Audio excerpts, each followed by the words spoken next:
Living on Autopilot, the programming trap. Picture someone who has it all: prestigious career, wealthy family connections, beautiful marriage, every material comfort. From the outside, they look like they're winning at life, but inside, there's this emptiness they can't explain. I've seen this so many times. People who check every box society tells them to check, yet they're miserable. Why does this happen?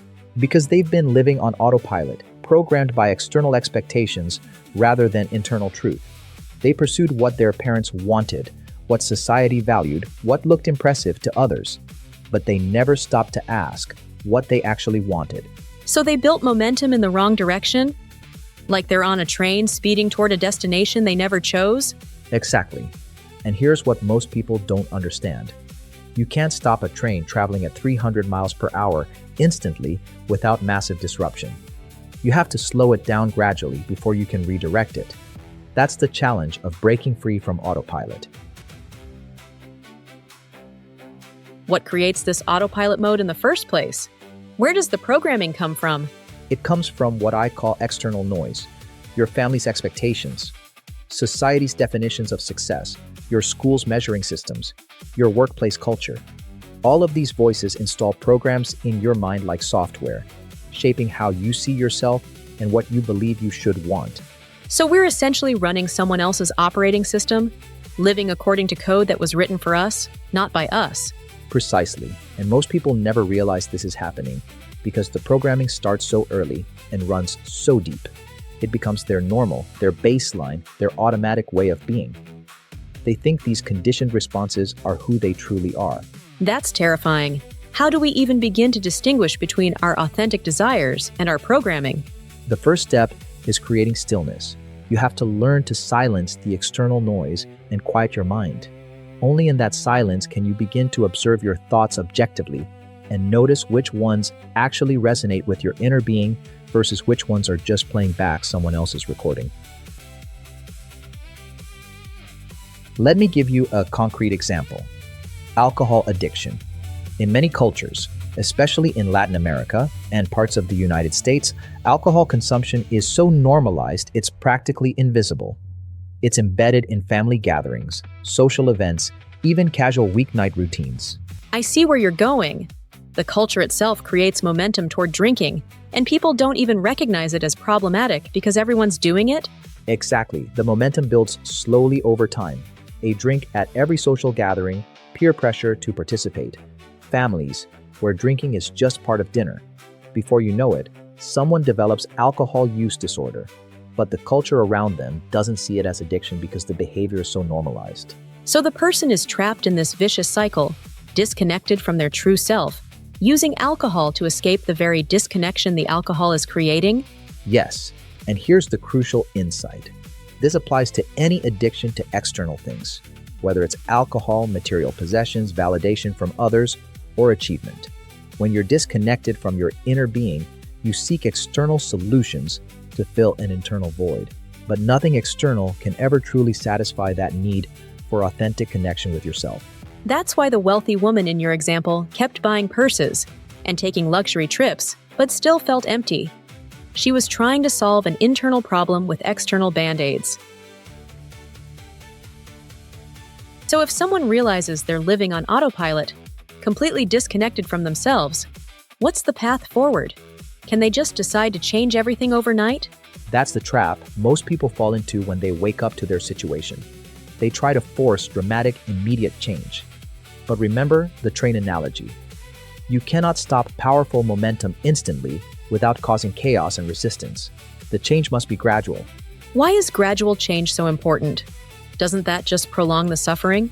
No, because sudden, drastic changes create internal chaos and are unsustainable. When negative momentum has been building for years or decades, your entire personality has organized itself around those patterns. Your neural pathways, your habits, your environment, your relationships, everything is reinforcing that momentum. To shift direction, you need to honor where you are now while gently guiding yourself towards something better. So it's about reducing the momentum of disconnection, moment by moment, day by day, until you can start building new momentum in the opposite direction. Exactly. Small, deliberate adjustments made consistently. That's how you build positive momentum that naturally leads you back to yourself. Not through force, but through gentle, intentional shifts that realign you with your authentic being. How do we know if we're moving in the right direction? What's the indicator that we're reconnecting with ourselves versus just creating new forms of programming? Your emotions are your guidance system.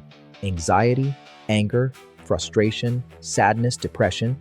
These are powerful signals that indicate disconnection from your inner power.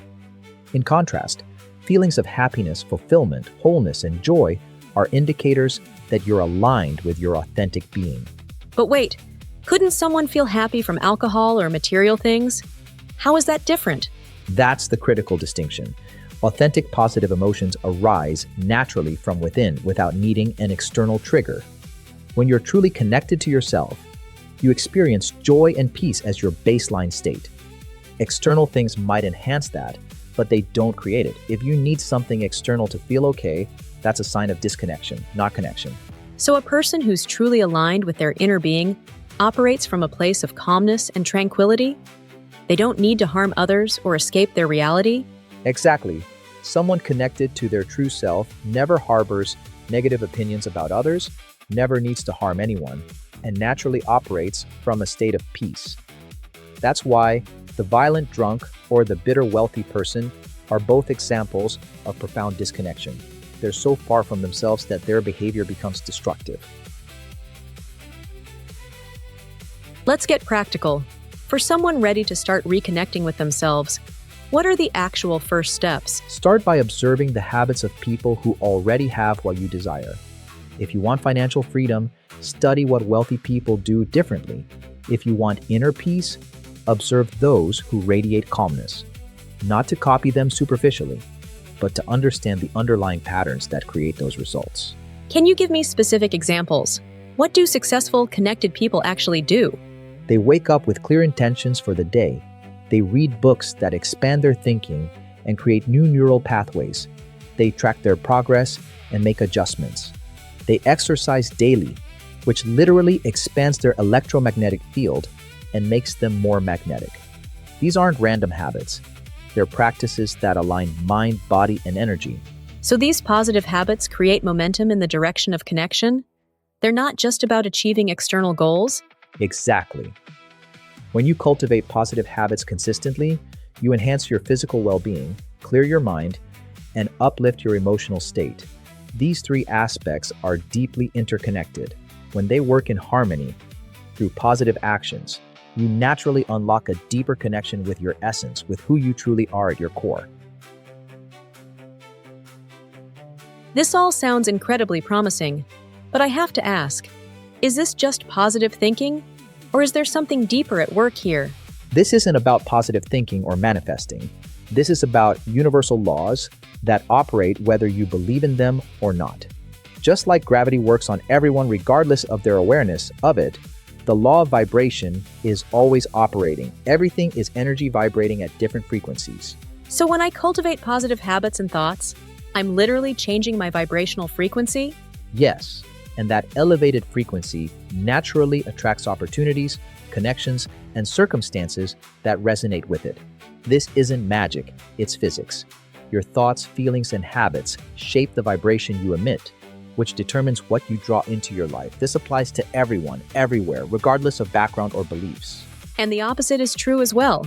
Negative patterns lower our vibration and create cycles of disconnection? Absolutely. That's why awareness is so critical. The universal laws don't pause based on your understanding of them. They simply operate. You're always attracting something based on your current vibration. The question is, are you doing it consciously and intentionally, or are you living at the mercy of unconscious programming? This means we have way more power than most people realize.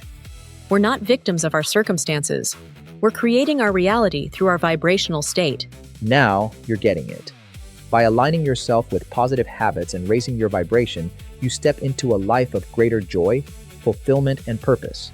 You are not meant to merely survive on autopilot. You are meant to thrive in full alignment with who you truly are. This has been profound. but I imagine many people listening feel overwhelmed. They see how far they are from their authentic selves and don't know where to begin. Remember, transformation doesn't happen through force or dramatic overnight changes.